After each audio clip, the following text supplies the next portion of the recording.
foi lida e a tua palavra é fogo. Jeremias falou que a tua palavra é como um martelo que despedaça a rocha. A tua palavra tem poder para curar, salvar e transformar. Opera nessa noite, Pai, e toda a enfermidade que está incomodando o corpo do teu filho ou o corpo da tua serva nessa noite, ao ponto de não conseguir se concentrar na palavra, Senhor, só pelo zelo da tua palavra eu te peço, derrama a tua cura, derrama a tua cura, derrama a tua cura, derrama a tua cura, porque a fé vem pelo ouvir a palavra de Deus.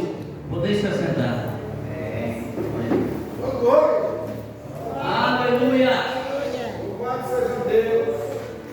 Ainda falta o menor. É o tema dessa pregação de hoje. Santo Deus. Livro de 1 Samuel, capítulo de número 16. A Bíblia vai começar a nos narrar isto que aconteceu àquele que se chamava Saul. A Bíblia diz que Saul vai se perder. Saul, no início, ele ainda obedecia e guardava os preceitos do Deus Todo-Poderoso, mas o tempo vai passar e o coração de Saul vai ser dado ao pecado, à soberba e ao erro, ao ponto de Deus soprar no ouvido de Samuel dizendo que o tempo de Saul acabaria ali, por tamanho pecado que era. Saul então está nos seus dias de reinado e de glória, sentado no seu reino, mas com o coração perverso e dado ao pecado. Por ora, Deus está nos céus. Deus abre uma janela nos céus e os olhos dele começam a sondar o reino de Israel. Deus olha através da janelinha chamada céu e ele vê Saul pecando, falhando. Ele vê Saul sentado no trono e em falha. Deus fecha a janela, abre novamente e os olhos do Senhor vai começar a passar sobre uma cidade chamada Belém. Os olhos de Deus descem até Belém e começa a sondar. Os olhos de Deus vai até a casa de Jessé. Os olhos de Deus vai atrás da casa de Jessé, aonde ficava ali um curral de ovelhas. Daqui a pouco os olhos de Deus começam a enxergar um menino, a qual era pequeno e ainda jovem. Esse menino estava cuidando das ovelhas. Daqui a pouco Deus vai ver este mesmo menino pegando a harpa, olhando para cima e dizendo: lâmpada para os meus pés, Senhor, é a tua palavra, é luz para o meu caminho. Daqui a pouco Deus vai olhar e esse mesmo menino chamado Davi vai pegar a harpa, olhar para cima e dizer: a tua palavra eu guardei no meu coração para não pecar contra ti. Veja só o que nós temos no trono. Nós temos Saul em pecado e atrás das ovelhas, excluído nos bastidores, sem ninguém saber o nome dele, porque o pai chamava ele de o menor. Olha lá o menor, olha lá aquele que não é valorizado, olha lá o filho do pecado, a vergonha da casa.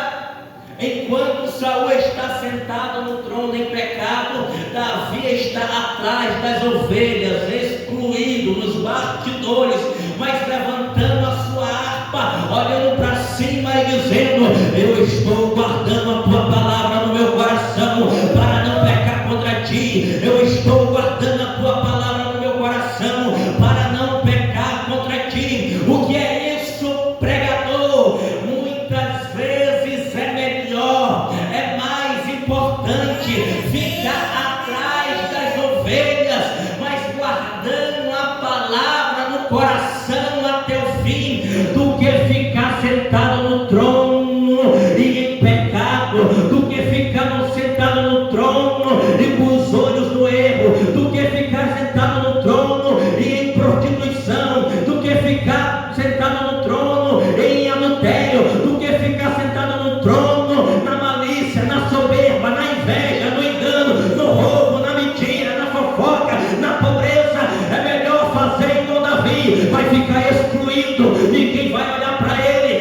chamado de menor da casa, é o pequenininho, é o menor, ninguém valoriza, ninguém dá valor, mas de noite na calada atrás das ovelhas, ele pega a harpa, se coloca de joelho, olha para o céu e fala: eu estou guardando a palavra, a palavra, a palavra, a palavra, a palavra no coração.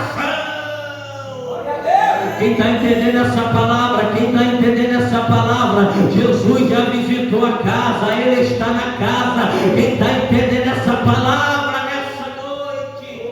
Glória a Deus, aleluia. Fica atrás das ovelhas mesmo. Fica escondido mesmo. Aleluia. Aleluia. É chamado de menor, mas tem palavra. É chamado de pouquinho, mas tem palavra. Oh glória, guarda a palavra, guarda a palavra, guarda a palavra, guarda a palavra. Fica atrás das ovelhas. É melhor ficar atrás das ovelhas do que sentar no trono em pecado. É melhor ficar atrás das ovelhas. Glória a Deus, aleluia.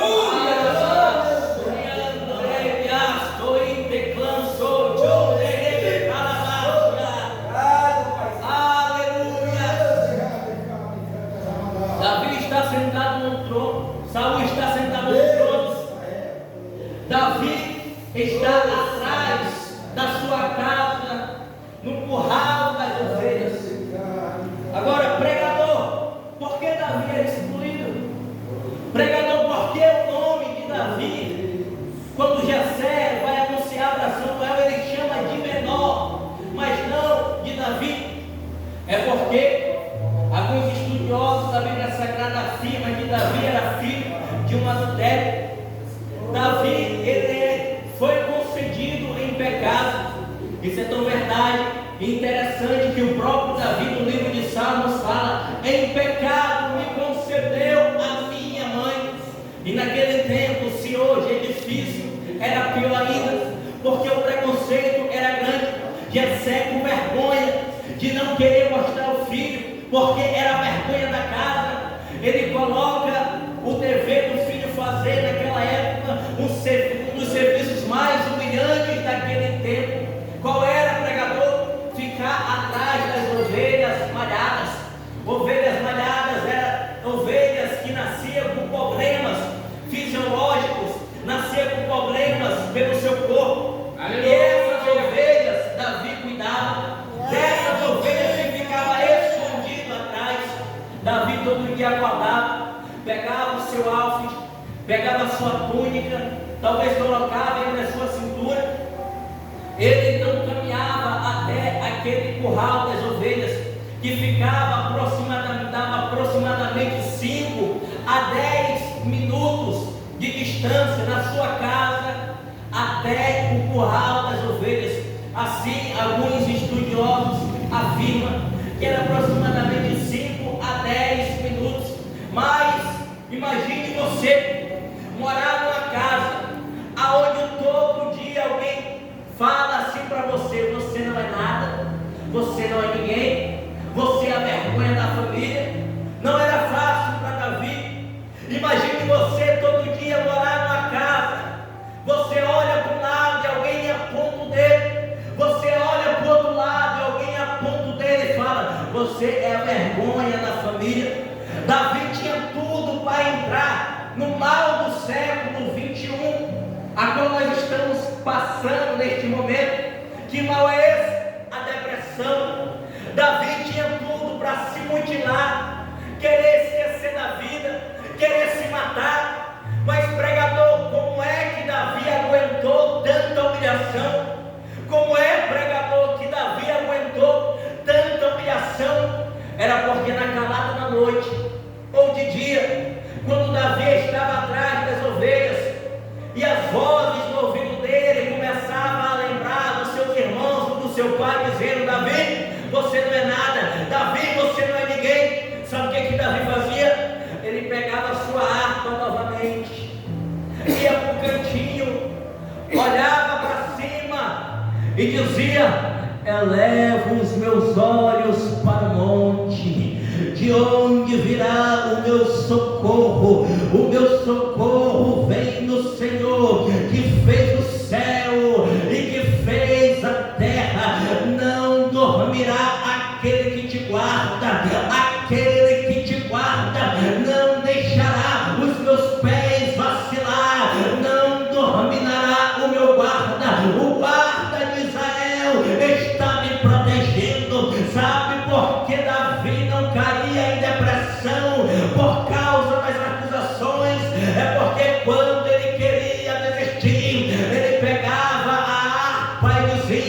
Os que confiam no Senhor são como o monte de Sião, que não se abala, mas permanece para sempre. Assim como estão os montes em volta de Jerusalém, assim está o Senhor em volta do seu povo, hoje para sempre. Sabe por que Davi não caiu na depressão? É porque quando ele pensava em parar, as vozes dizendo: Davi, tu não é ninguém, Davi, tu não é nada, Davi, tu é a vergonha da família. Ele não ligava, porque atrás das ovelhas ele tinha aquilo que Saul não tinha sentado no trono. E o que é pregador? A presença do Todo-Poderoso, a presença do Todo-Poderoso. Sabe por que Davi não caiu em depressão? É porque atrás das ovelhas, escondido, excluído nos bastidores, ele tinha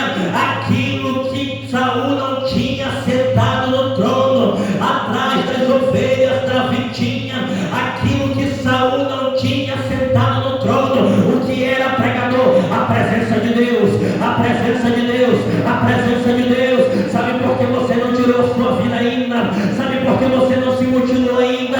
Sabe por que você não desistiu ainda? É porque você tem essa presença, você tem essa presença, você tem essa presença. Glória a Deus. É a presença. Aleluia.